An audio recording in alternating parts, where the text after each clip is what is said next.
Hi, this is Marchette, and today I'm going to be talking about three key aspects of Phase 1. In Phase 1, we're going to be talking about three things. First thing we're going to talk about is thinking about Phase 1 as the training wheels. Next, we're going to talk about Phase 1 checklist, and then we're going to round it out with 4 and done. 4 and done? What does that mean? Let's get started. I'm going to showcase this. So starting with the first thing that we want to talk about, first key aspect, think about blended learning as training wheels. This is a photo of myself, and I just got done mountain biking. Yeah, I have this weird addiction. I tend to run into trees when I mountain bike. Don't do that when you're doing blended learning. But I'm just giving you an example. But before I could learn to go down mountains, I had to actually learn to ride a bike. So learning to ride a bike with training wheels really helps me to understand how to form that balance. Same thing with Phase 1. With Phase 1, think of Phase 1 as the training wheels to get you to Phase 2. It shouldn't be like, oh, I had to just jump in and get my students to work at their own pace, place, and path, but rather let me go in and just get comfortable with moving my classroom around. Here's another thing I want you to think about. With Phase 1, think about it as this is my section of my year. I'm going to start on Phase 1, but it's going to be short, sweet, and to the point. I'm going to spend the majority of my time in Phase 2, and I'm going to end the year in Phase 3. So just take a deep breath. Know that Phase 1 is important. Let's see what it looks like. When you're going to Phase 1, start small. Don't even do all 4 studios.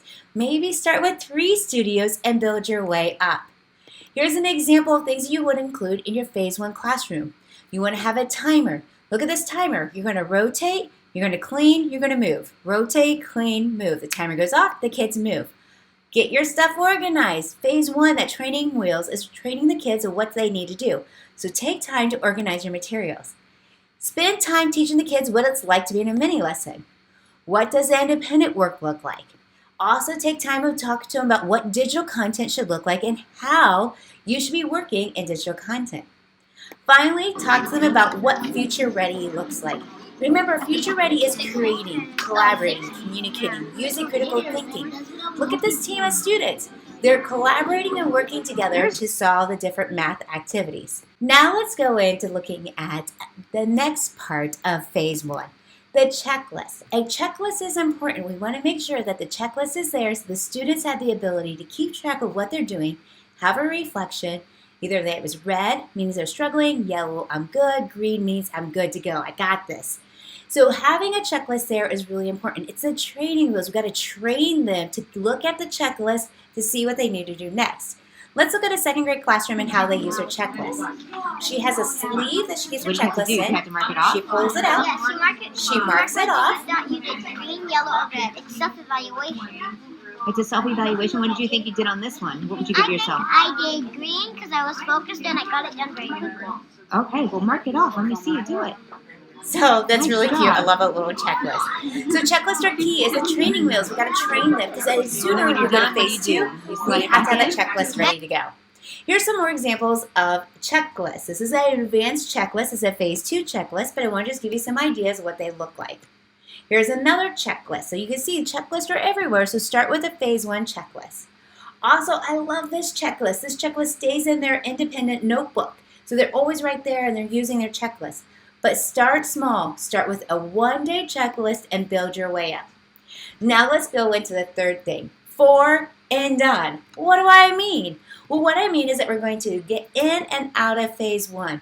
We don't want those training wheels on too long. We got to move. So Phase 1, now we really need to get used to this data, or those little mini lessons. We got to get the kids up and ready, so we're going to get them ready to move on their own. But after we have trained them, they know what to do. Look at this teacher. She has everything clearly stated. It's all right there for the students so they know how to work in this Phase 1 environment before they move to Phase 2. Phase 2, when we get into Phase 2, you're going to see that the kids are going to be having that checklist again, and then when they're done, she's going to send them away. But we need to make sure we're training those kids with those 4 different environments. Phase 1, 4 times, then we're moving to Phase 2. All right, the 3 aspects of Phase 1. 1, training wheels. 2, make sure you implement checklists.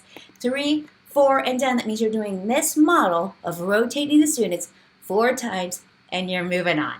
All right, guys. If you have any questions, please let me know. Thank you for watching the 3 aspects of Phase 1.